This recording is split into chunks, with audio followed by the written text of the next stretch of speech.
Hi everyone, welcome back to another video. So today I wanted to do our Q2 financial overview. It's really just to go over the goals we had set for Q2, to discuss whether we met them or not, and then go over areas of improvement, kind of see the breakdown of where our money went. And then we'll be writing down our Q3 goals. So I did a video on quarterly goal setting that you can watch. You can check that out. And also, we don't do just financial quarterly goals. We do goals in all areas of our life. But because this channel, I'm focusing more on money management aspect of things, I thought I would share the financial overview. So Q2 overview. So the goals that we had was to complete our emergency fund, to complete our driveway, and to complete our house emergency fund. So I'll explain a little more of each. Essentially, this amount would cover 6 months of our expenses should anything happen. We were already at 25% previously. So you could say at Q1, we had achieved 25% of it. We were hoping to achieve 100% in Q2, but we didn't quite get there. Instead, we're at 75%. So we're almost there, which again, will roll over to Q3 goal. So that one we did not achieve, which is okay. Now, complete the driveway. We've done a lot of improvements in our house over the last year. And so one of the last major ones, at least for a little while, was to redo our driveway. It was in really bad shape. It was actually like a safety hazard because we used to have a tree and then the roots brought up the concrete. So it was just really bad. And so this was not only a goal to physically do, meaning complete the driveway. Our team, for those who don't know, my husband he's a general contractor. He has his own construction team. And so we did most of the driveway.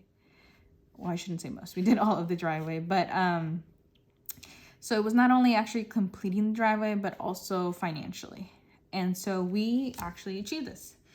And believe it or not, we achieved it. We poured concrete on June 30th. So we just got to the deadline here, and it's completely paid for. No debt or anything. So that's really nice. So I put 100% there.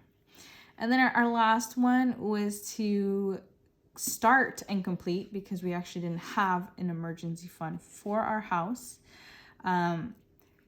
I separate these two only because our house is a little bit of you can call a business because we rent part of it out. So it has its own account, it has its own expenses, business, it's just special in a good way. And so we started it.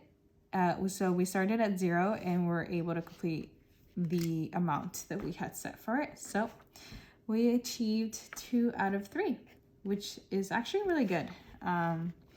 These were really tough goals that, would really push us. And so it's just nice that we got 2 big things out of the way. We're so close here. So yeah. So now let's do money overview. And this is more of how our money was spent in Q2. And so let me just add up these numbers because I thought I wrote them down on a piece of paper, but I didn't. So essentially, and this is like rounding because I use a spreadsheet, so it's all, there's decimals to it. Essentially, we can just say 29% of our income on expenses, 70% of our income in savings / sinking funds, and about 1% in debt. Now, you probably think, wow, 70% savings, which is really good, right? But I also put sinking funds because this is where our driveway was funded. So I was putting it away in a savings and then in a sinking fund, I guess you could say, and paying it as we went. We cash flowed our driveway. So that's why it's a lot here, because it went towards the drive. And then of course, you know, we did a lot of saving for our emergency fund and for the house emergency fund. Now, debt. It's no major debt, meaning it's not thousands of dollars, thankfully. This is honestly, we've had, or I guess I should say, I've had a really kind of a tougher time this year. There's a lot going on in our lives, and so it's been hard to get some of the things under control in our budget. So one thing for sure has been eating out. And so many times, or I shouldn't say many, but we've used credit card when I know it's not in the budget. And so luckily we've gotten that under control, and July will be the last credit card payment for this, which I have the number here somewhere. I think it's on here actually. It's not on here, but it's about, I want to say 1,000. I just want to say 1,400 that's left for July to pay off. Not only eating out, there's just a lot of miscellaneous things that really, you know, sometimes you just end up swiping, you know. So that's that. Anything else? Nothing else here. So moving on, areas for improvement. So because this is 3 months, right? This is April, May, and June. I have a spreadsheet that kind of looks at them side by side comparison. So areas for improvement on all 3 months. This is what the 3 stands for. We went over groceries, eating out, and gas. And hence, you know, you could say this kind of ties into the debt here that we have. And then, yeah, we went over it. Part of it, the gas, part of it is because our schedule has changed a lot. So there's a lot of more driving in my life now. Eating out, we've always kind of had to really work around this because we like to eat out. And then groceries, really, it's just inflation.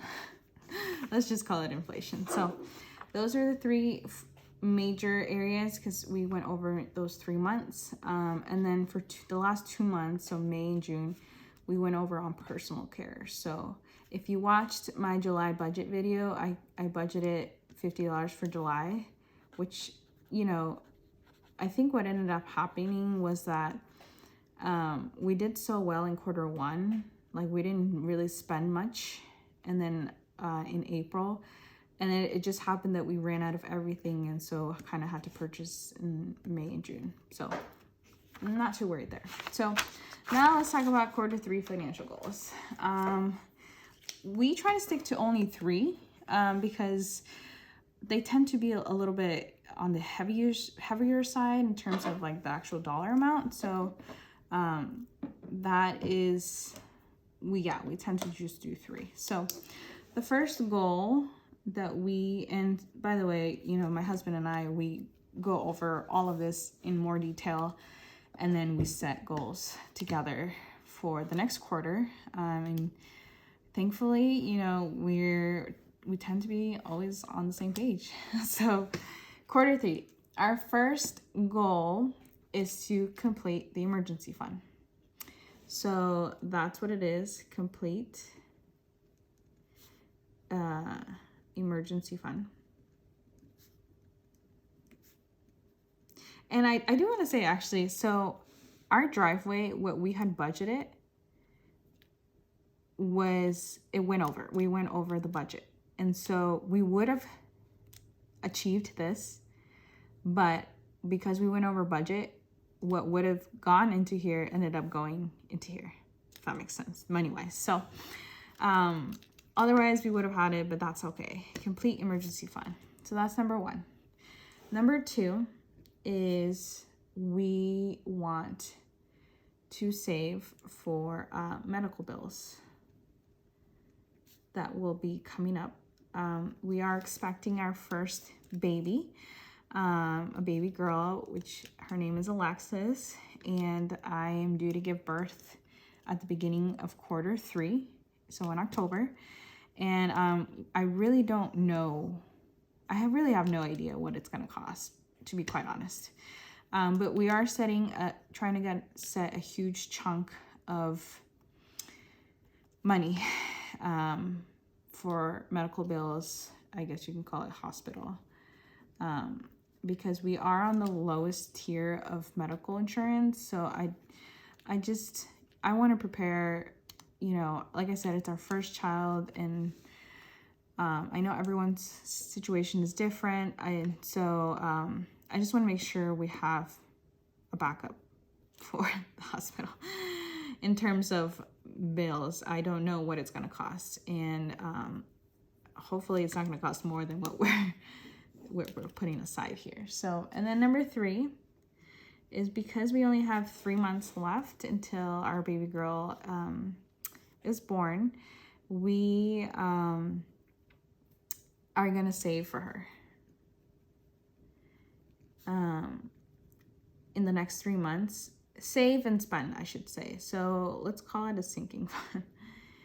Meaning in these next 3 months, we're literally gearing up to